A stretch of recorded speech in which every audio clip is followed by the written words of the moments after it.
Everyone, मैं पूनम तिवारी आप सभी स्टूडेंट्स का Hindi NCERT by Poonam Tiwari channel पर स्वागत करती हूँ। आप सभी का अभिनंदन करती हूँ, वंदन करती हूँ। उम्मीद करती हूँ कि आप सभी की पढ़ाई बहुत ही जबरदस्त तरीके से चल रही होगी। तो आज हम पढ़ने वाले हैं रसखान, जिसकी एक्सप्लेनेशन ऑलरेडी हो चुकी है। आज हम पढ़ेंगे इस चैप्टर से जुड़े क्वेश्चन आंसर्स और टेक्स्ट बुक के question answers plus short question answers, जो कि आपके एग्जाम के पॉइंट ऑफ व्यू से बहुत ही इम्पोर्टेंट है।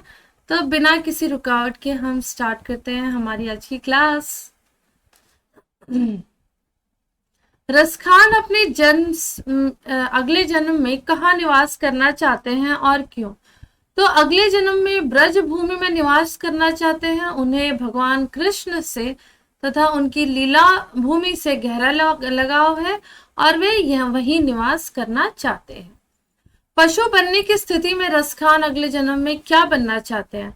तो वो अगले जन्म में गाय बनना चाहते हैं, नंद की गायों के बीच में रहना चाहते हैं।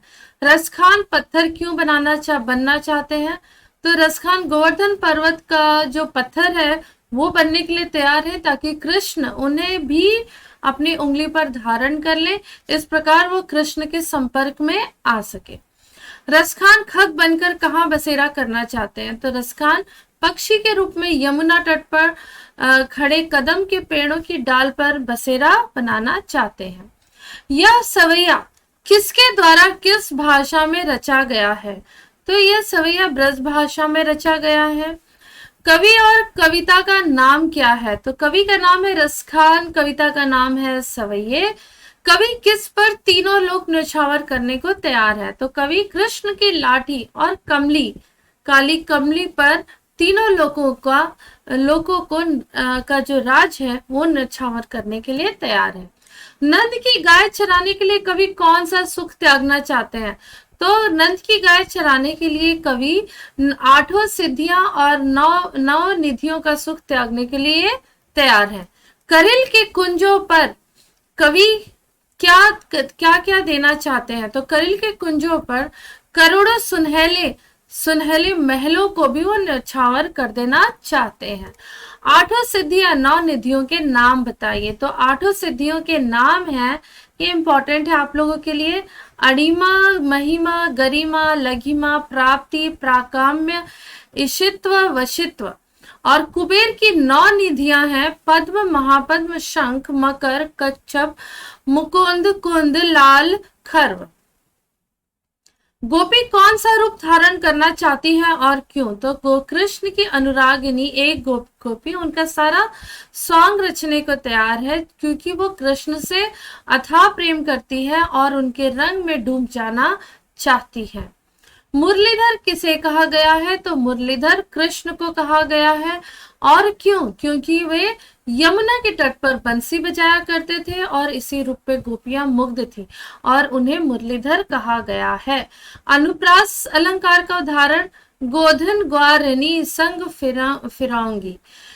गोपी क्या करने से मना कर देती है? तो गोपी कृष्ण के समान अपने होठों पर बंसी लगाने से मना कर देती है, क्योंकि यही वो बंसी है जो गोपियों को कृष्ण से अलग करती है।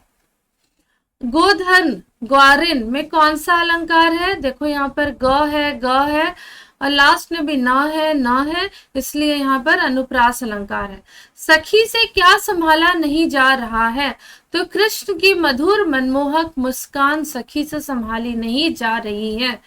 काव्यांश में छंद की दृष्टि से क्या कहा जा सकता है? तो छंद की दृष्टि से काव्यांश क्या है? सवैया है। कृष्ण प्रेम में डूबी गोपिका किसके समझाने पर भी लोक लाज नहीं समझती? तो सारे ब्रजवासियों के समझाने पर भी लोक लाज नहीं समझती। कृष्ण अपनी किन किन विशेषताओं से प्रभावित करते हैं? तो मुरली की मधुर तान, लोक गीत का सुमधुर गान, मोहक मुस्कान। गोधन से क्या आशय है? ये एक लोक गीत है जो श्री कृष्ण गाया करते थे। ब्रजभूमि के प्रति कवि का प्रेम किन रूपों में अभिव्यक्त हुआ है? तो कवि जो है ना ब्रजभूमि से गहरा प्रेम रखते हैं और वो इस जन्म में नहीं, हर जन्म में ब्रजभूमि पर ब्रजवासी बनकर ही जन्म लेना चाहते हैं, वहीं पर रहना चाहते हैं। वो कहते हैं कि अगले जन्म में चाहे ग्वाला बन जाए, गाय बन जाए, पक्षी बन जाए या पत्थर बन जाए, हर हाल में वो ब्रज भूमि में ही रहना चाहते हैं। ब्रज भूमि में वन, बाग, सरोवर, करेल, कुंजों में अपना सर्वस्व निछावर कर देना चाहते हैं। कवि का ब्रज में वन, बाग और तालाब को निहारने के पीछे क्या कारण है? तो इन सब के निहारने के पीछे कवि का कारण ये है कि सबसे श्री कृष्ण का जुड़ा उनसे उन्हें महसूस होता है। श्री कृष्ण का अनन्य भक्त थे और आराध्य से जुड़ी वस्तुएं उन्हें उसे शांति और आनंद की अनुभूति कराती हैं। एक लकुटी या कामरिया पर कवि सब कुछ न्यौछावर करने को क्यों तैयार है? तो सब कवि के लिए सबसे महत्वपूर्ण है कृष्ण। कृष्ण की एक एक चीज सबके लिए महत्वपूर्ण है। यही कारण है कि कृष्ण की लाठी और कम्बल के लिए अपना वह सब कुछ न्यौछावर करने के लिए तैयार है। आपके विचार से कवि पशु, पक्षी और पहाड़ के रूप में भी कवि का सानिध्य क्यों प्राप्त करना चाहते हैं?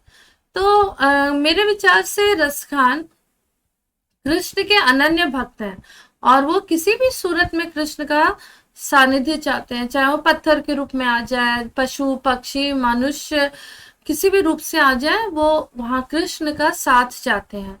उनकी भक्ति भावना से तृप्त हैं, इसलिए पशु, पक्षी, पहाड़ हर तरह से कृष्ण के संपर्क में रहना चाहते हैं। गोपी कृष्ण की किन विशेषताओं से प्रभावित है? तो मुरली की मधुर तान और मनोहर मुस्कान से अपने आप को विवश पाती है, अपना आपा खो बैठती है, कृष्ण के वश में हो जाती है। कालिंदी कूल कदम की डारन में कौन सा अलंकार है? तो यहाँ क वर्ण की आवृत्ति बार बार हो रही है। क वर्ण की आवृत्ति या आवृत्ति बोलिए या फिर इसी का अर्थ होता है बार बार, ठीक है, होने के कारण यहाँ पर अनुप्रास अलंकार है।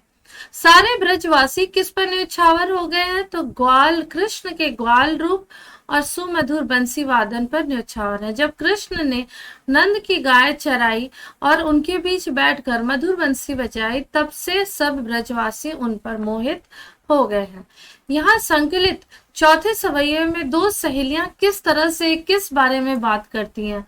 तो वो कृष्ण की मधुर बंसी से प्रभाव के बारे में बात कर रही हैं कि जब कृष्ण मोहिनी बंसी बजाएंगे तब मैं ब्रजवासी मानो उनके भक्त हो जाएंगे। उनके जवान पर हमेशा बंसी की मधुर स्वर की चर्चा छाई रहती है। एक लकुटी और कमरिया पर कवि सब कुछ न्यौछावर करने के लिए क्यों तैयार है? क्योंकि कवि के लिए सबसे इम्पोर्टेंट क्या है? कृष्ण है, और एक एक चीज कृष्ण के लिए, उनके लिए इम्पोर्टेंट है, कवि के लिए। यही कारण है कि कृष्ण की लाठी और कम्बल भी के ऊपर अपना सब कुछ न्यौछावर करने के लिए तैयार है। रसखान पशु बनकर कहाँ बसना चाहते हैं? कृष्ण की धेनुओं के संग, कृष्ण की गायों के साथ ब्रज में ही रहना चाहते हैं। गोपियां गांव में वालों से क्या कहना चाहती हैं कि कृष्ण की बंसी की मधुरता और उनकी मोहिनी मुस्कान का जादू क्या है? बहुत ही मनमोहक है, जिसकी मादकता से, जिसकी धुन से बचना अत्यंत कठिन है और कोई भी उसे सुन ले तो अपनी सुध बुध खो बैठता है। कृष्ण प्रेम में पागल गोपिका गले में और सिर पर क्या धारण करना चाहती है? तो गले में गुंजों की माला और सिर पर मोर मुकुट धारण करना चाहती है। सौतिया डाह के कारण गोपी क्या करने को तैयार नहीं है? मुरली को अपने होठों से लगाने के लिए तैयार नहीं है। रसखान पक्षी बनकर कहाँ बसेरा करना चाहते हैं? तो पक्षी के रूप में वो यमुना किनारे जो कदम के वृक्ष हैं उस पर वो बसना चाहते हैं। करिल के कुंज पर कवि रसखान क्यों न्यौछावर करना चाहते हैं? तो करिल के कुंजों पर करोड़ों स्वर्णिम महल न्यौछावर करना चाहते हैं। रसखान के लिए कवि के लिए कृष्ण ही नहीं, उनसे संबंधित प्रत्येक वस्तु क्यों अनमोल है? रसखान जो है वो कृष्ण के दीवाने हैं, इसलिए कृष्ण की वस्तु से अथाह प्रेम है। नंद की गाय चराने का क्या सुख है? तो उन्हें परम सुख प्राप्त होता है, इसे भक्ति का आनंद कहते हैं। इसमें भक्ति में आनंद मिलता है। तो उम्मीद करती हूँ कि आप सभी को इस चैप्टर के, इस कविता का, इस काव्य का, रसखान के सवैये के क्वेश्चन आंसर्स अच्छे लगे होंगे। इन्हें पढ़ लेना, इंपॉर्टेंट वाले हैं, एग्जाम के पॉइंट ऑफ व्यू से इंपॉर्टेंट है, तो पढ़ लीजिएगा। And wish you all the best. ऐसे ही हमारे चैनल से जुड़े रहिए, ये चैनल आप लोगों का है, तो इस पर अपने फ्रेंड्स को लाइए, चैनल को लाइक करिए, शेयर करिए, सब्सक्राइब करिए और ऐसे ही चैनल से जुड़े रहिए। So see you all, have a great day ahead, bye bye.